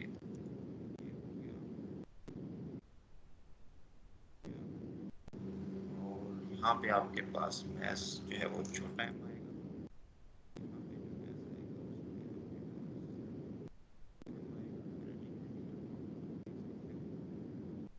ठीक है, ठीक है, टू के साथ जो बढ़ाएगा, और बाकी जो है यहाँ पे भी छोटा है,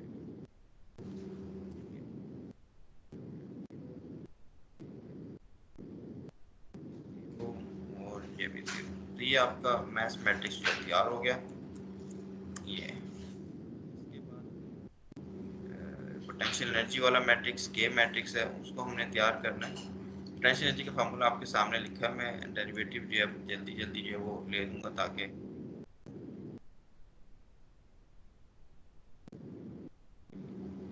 यहाँ पे जो है,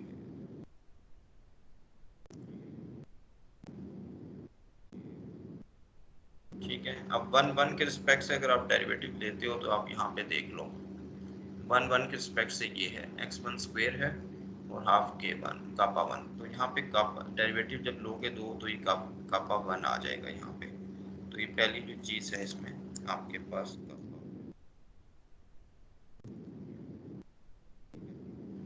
अब ये सारे जो है हम जरा जीरो कर देते हैं, बाद में इसको देखते हैं।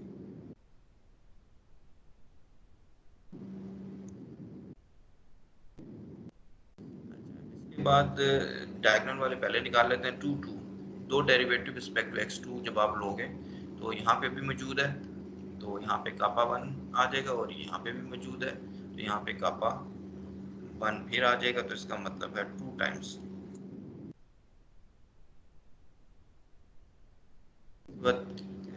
दो डेरिवेटिव आप रिस्पेक्ट टू थर्ड एक्सिस ले लो एक्स थ्री के रिस्पेक्ट से, तो ये बन जाएगा कापा। अब यहाँ पे क्या आएगा, वन और टू के डेरिवेटिव, वन और टू के डेरिवेटिव यहाँ पे, वन और टू की क्रॉस टर्म यहाँ मौजूद है, तो two times x one x two आएगा, टू टू कैंसिल, तो kappa one x one x two, तो यहाँ पे कापा वन आ जाएगा। और ये क्या, वन और थ्री की, वन और थ्री की मिक्सिंग देखो आप यहाँ पे नहीं है तो ये जीरो, थ्री की नहीं है, थ्री और वन की भी फिर जीरो, क्योंकि ये सिमेट्रिक है। ये जो है ये वन टू और टू वन जो है सेम आंसर है। हो गया। अब आपके पास रह गया टू थ्री, टू थ्री की यहाँ पे आएगी। और अच्छा एक चीज़ मैंने देखी, यहाँ पे माइनस साइन भी था, ठीक है, इसमें एक माइनस साइन भी था, वो मैंने नहीं लिखा, वो ये यहाँ पे माइनस, और ये वाला ये माइनस साइन। इसी तरीके से इसमें भी क्रॉस टर्म में एक्स टू और एक्स थ्री में माइनस साइन आएगा, और यहाँ पे कापा वन आ जाएगा।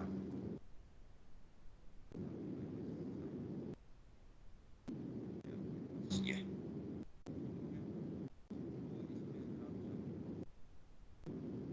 है, कामल ले लें तो हो सकती है, यहाँ पे मेरा ख्याल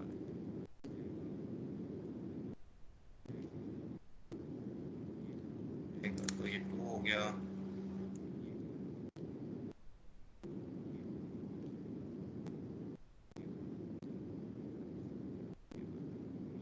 बस दो मैट्रिसेस निकला है। पहला स्टेप हमारा हो गया, हमने मैट्रिसेस निकालने थे, मैथ मैट्रिक्स और स्प्रिंग कांस्टेंट मैट्रिक्स जो है। सेकंड स्टेप है कि आपने इसकी फ्रीक्वेंसी, आइगन फ्रीक्वेंसीज निकालनी है। तो देख लेते हैं, इसमें हमारे पास के मैट्रिक्स है,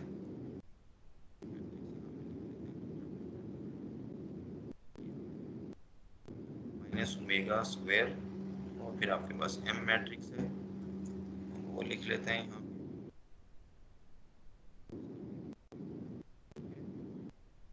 इस चीज को आप जो है वो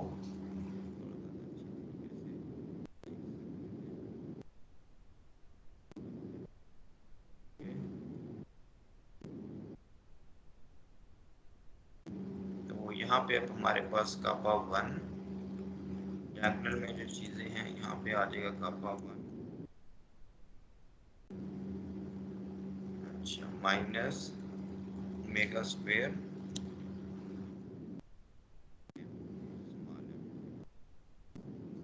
कापा 1 माइनस ओमेगा स्क्वायर। तो ऑफ डायगोनल जो है उसमें बस कापा 1 ही रहेगा, वो सब जगह पे हम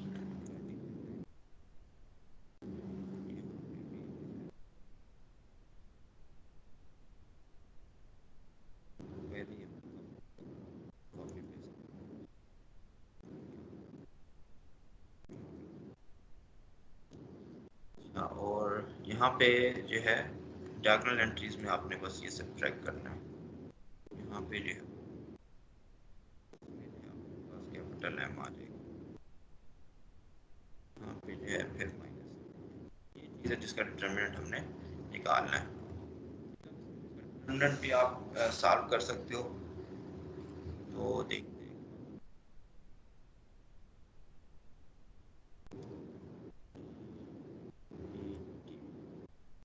चेक करते हैं, शायद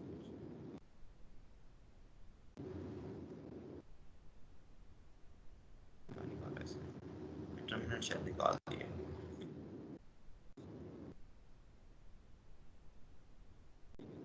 ये आपको पे छोड़ दूंगा, आप लोग इसको करते रहना। हाँ, सिंपलीफाई शायद ये नाम है। इसको डिटरमिनेंट को आपने निकालना है। मेरे पास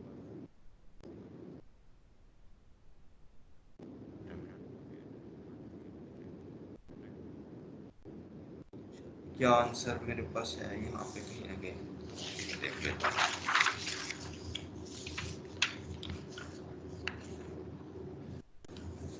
हाँ जी, ये पड़ा हुआ मेरे पास। अच्छा, इसमें जो ओमेगा की वैल्यूज निकलेंगी वो मैं आप लोगों को बता देता हूँ। ओमेगा 1 स्क्वायर जो है, ओमेगा 1, ओमेगा 1 स्क्वायर का नाम रख लेते हैं 2 small M M divided by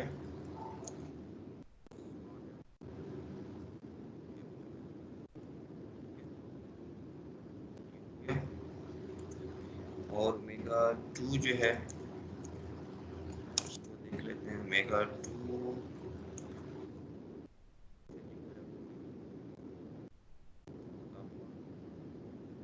और स्मॉल एम। इंटरेस्टिंगली जो तीसरा मोड निकला, जो कि हम कहते हैं 3 सॉल्यूशन निकलेंगे, क्या था, हैंग हो गया, बंद नहीं हो गया। हाँ देखा, अच्छा इसमें कौन सा था, ये शायद ये था।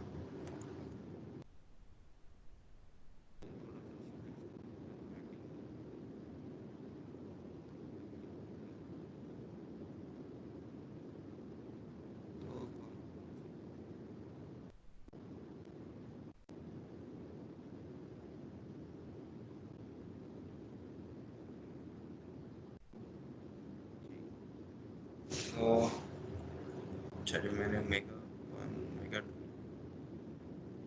है वो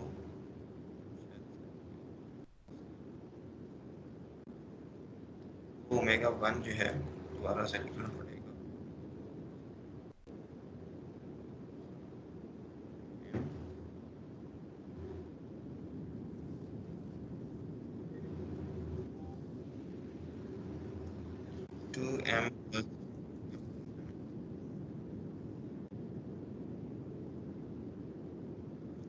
ज्योमेट्री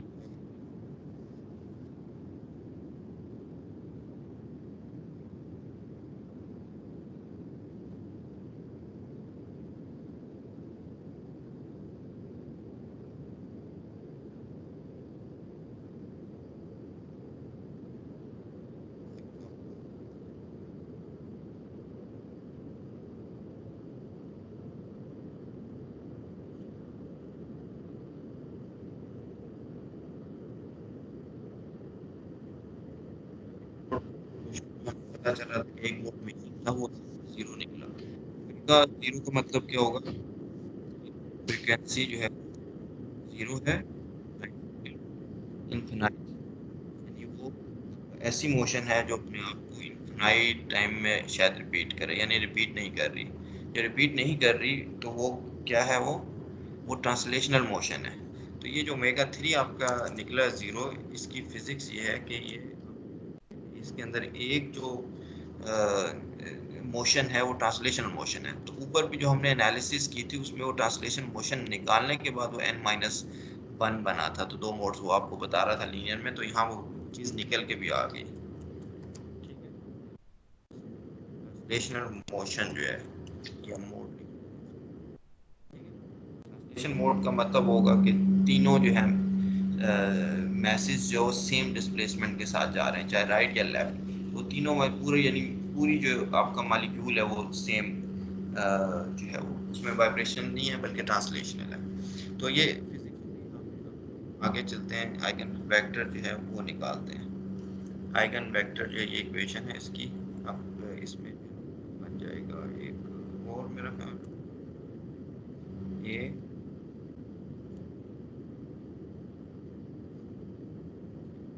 चीज़ बन जाएगी A1 अगर आपने निकालना है, ठीक है। अभी आपके पास जो चीज़ बनेगी वो ये है।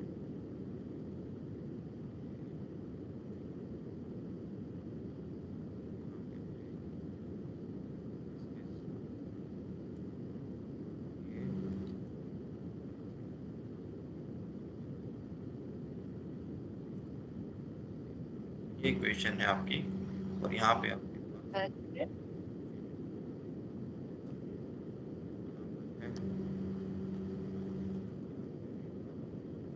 और यहाँ पे भी 1।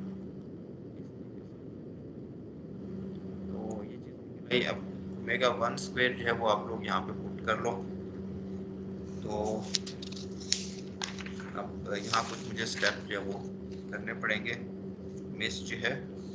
तो ओमेगा 1, अच्छा मेरे पास ओमेगा 1 के करस्पॉन्डिंग, ओमेगा 2 के करस्पॉन्डिंग और ओमेगा 3, अच्छा कहाँ पे निकाले हुए मैंने आइगन वेक्टर जो है।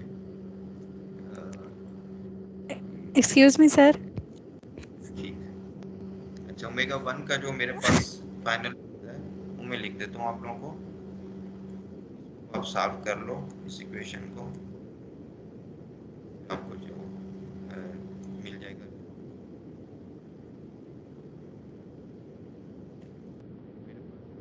Excuse me sir.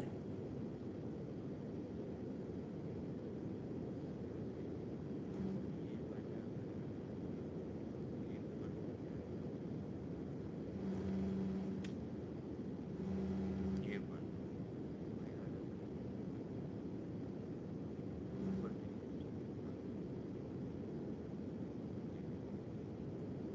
ये आंसर बनेगा।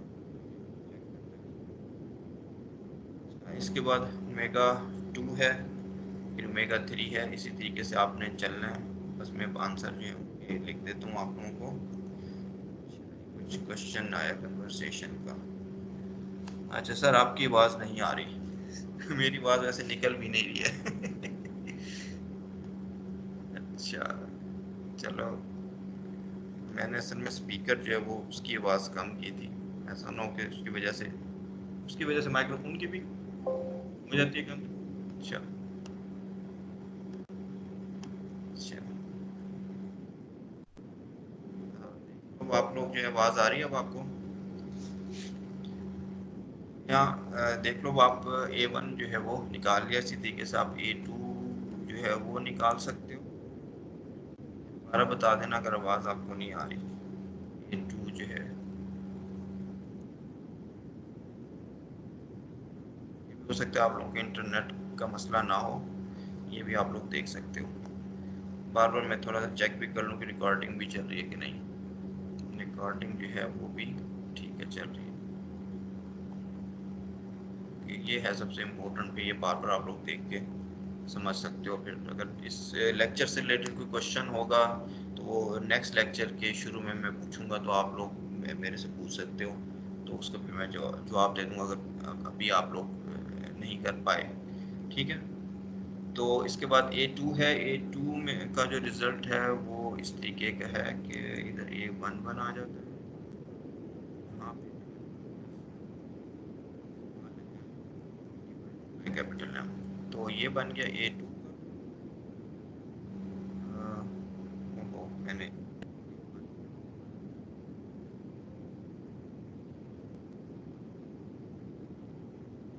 जो है वो मैंने डिलीट कर दिया।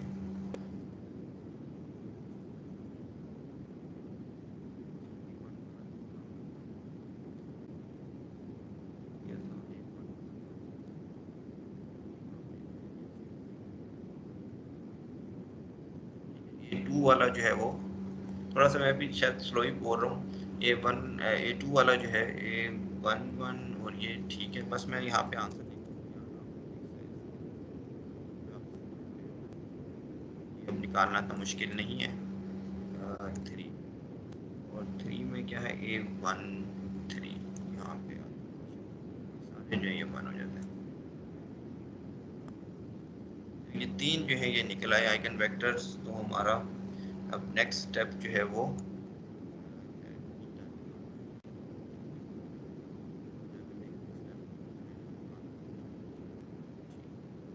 इसके बाद नॉर्मलाइजेशन है, 4th स्टेप। ये मैं मिस कर रहा हूँ, ठीक, ये मैं आप लोगों को छोड़ रहा हूँ। मैं बताया था इससे ज़्यादा चीज़ जो है फिजिक्स और ये चीज़ें इंपॉर्टेंट है, तो मैं उधर चला जाऊँगा। नॉर्मलाइजेशन ओवरऑल जो है वो फिजिक्स पे इतना वो फ़र्क नहीं डालेगी, आप लोग कर लो जस्ट मैथमेटिकली जो है वो।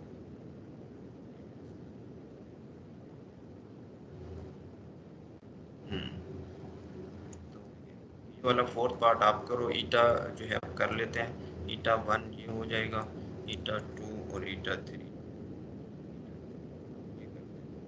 ईटा 1 में अब आप देख लो, इसमें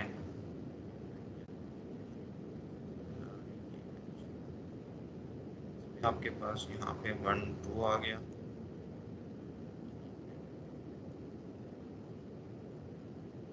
आपके पास जो है वो मेरा ख्याल है 1 गारंटी मैट्रिक्स।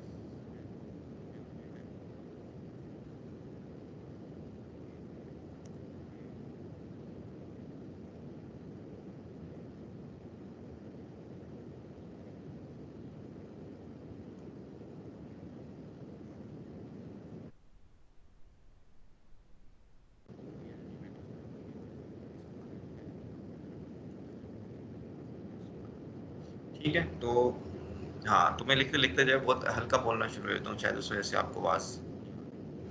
तो इसमें अब यहाँ पे x1 है, यहाँ पे x2 है, और यहाँ पे जो है चीज़ बन गई। फाइनली इसका रिजल्ट क्या होगा ईटा 1 का, तो आप लोग देख सकते हो। आंसर मेरे पास शायद लिखा हुआ है।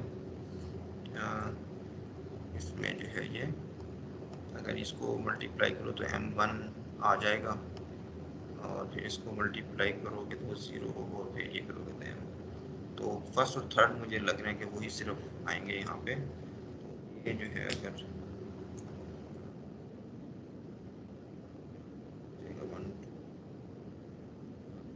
देगा, और यहाँ पे -x, ठीक है,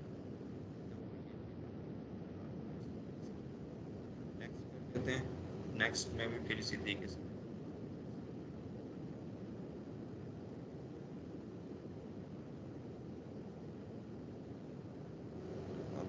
पे आपके पास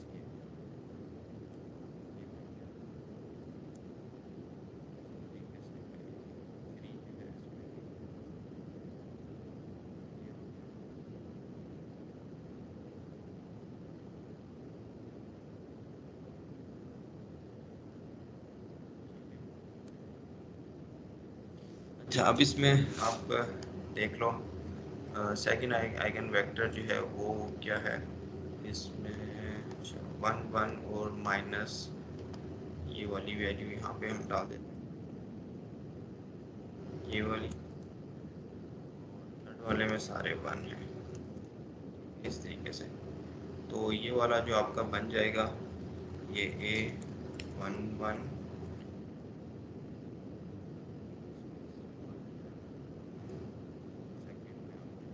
ये चीज़ें आ जाएंगी।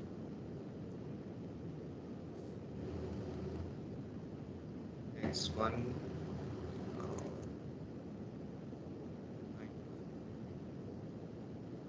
x2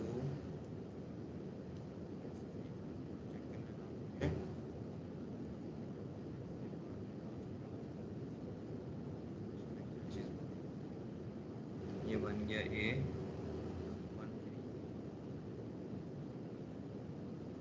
इसके अंदर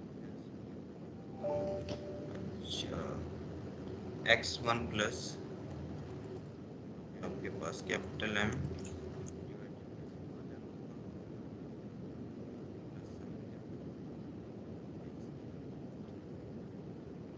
सारा तैयार हो गया हमारे पास eta one eta two eta three जो है eta one eta two eta three हो गया। अब फिजिक्स है, फिजिक्स में मैंने बताया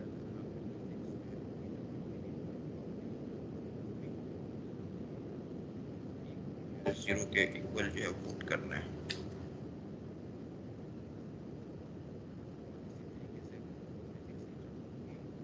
करनी है तो ईटा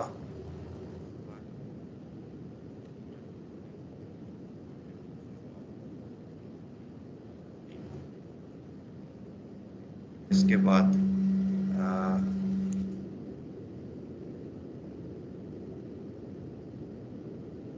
जैसे क्या निकल के आएगा वो चीज़ इम्पोर्टेंट है। तो यहाँ पे मैं सिर्फ आपको पिक्चर दिखा देता हूँ, खासतौर पे लास्ट वाला अगर आप देखो वन और टू को ज़ीरो करते हो, वन और टू को ज़ीरो करते हो तो ये x1 x3 के बराबर हो जाएगा, x1 x3 के बराबर हो जाएगा। तो ये इसके साथ जो है आपका ये आंसर आपको मिलेगा कि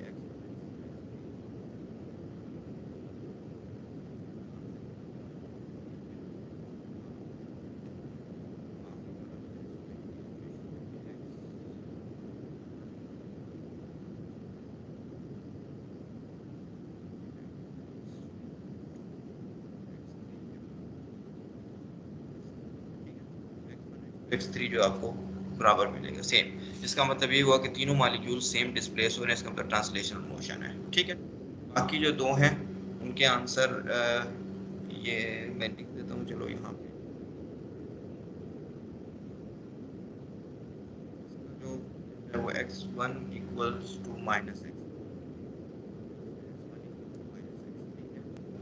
और इसका जो है वो मिल रहा है बराबर है, लेकिन x2 जो है साथ है माइनस डिवाइडेड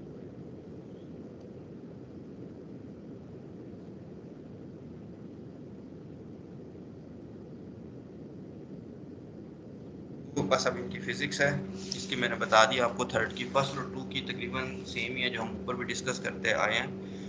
किसी में जो है वो मोशन जो है वो एसिमेट्रिक होगी, किसी में सिमेट्रिक होगी। अगर ये मैसेज सेम हो तो आपको फ़ौरन से ये आंसर भी समझ आ सकता है।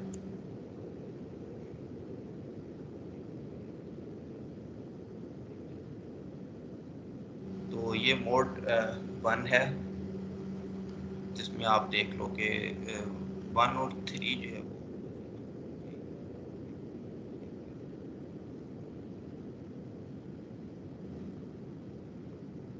x1 और x3 जो है वो अपोजिट हैं। तो ये जो मोड ईटा वन है ये असल में मोड टू है। मैंने जो ईटा वन निकाला है उसको बुक वाले ने मोड टू कहा है। ठीक है, इसमें वन और थ्री जो है वो अपोजिट हैं और आपका ये जो है ये स्टॉप जो है वो स्टिल है। इसके जो मोड 2 है हमारा, वो इसका मोड 1 है। इसमें x1 और x3 जो है वो सेम मूव कर रहे हैं। देखो 1 और 3 सेम मूव कर रहे हैं और 2 जो है वो डिफरेंट मूव कर रहे हैं। ठीक है, 2 की मोशन जो है वो ऑपोजिट है। तो इस तरीके से आप इसको देखते हो, फ़ौरन से उसकी मोशन और इन चीज़ों का बता सकते हो। तो आज चलो सही है, इसको यहीं पे स्टॉप करते हैं। इसका थोड़ा सा एक पार्ट रहता था वो, लेकिन अब जितना टाइम मिला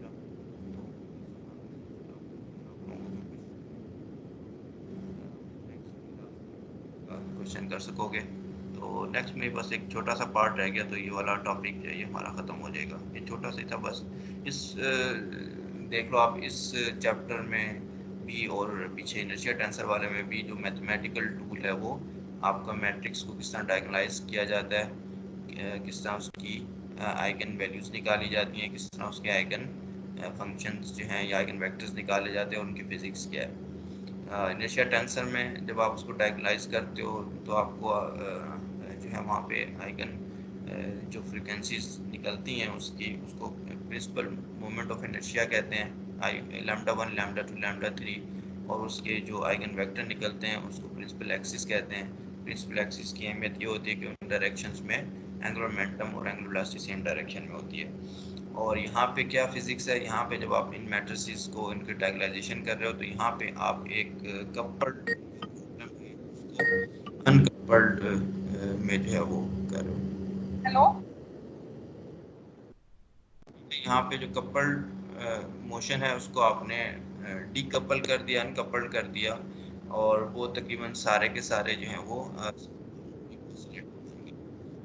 तो ये कि किस किस्म की मोशन है वो आप देख सकते हो मोड्स की। तो एक इम्पोर्टेंट टॉपिक है। तो यहाँ पे फिर मैं स्टॉप करता हूँ। अगर आप लोगों को क्वेश्चन नहीं है तो फिर मैं रिकॉर्डिंग को स्टॉप कर दूँगा। तो आज थोड़ा सा जो है वो इंटरनेट की वजह से मसला हो गया, लेट हो गया हम, वरना 1:30 बजे क्लास थी। तो चलो फिर, अगर आप लोगों को क्वेश्चन नहीं है तो मैं इसको जो यहाँ पे स्टॉप करता हूँ।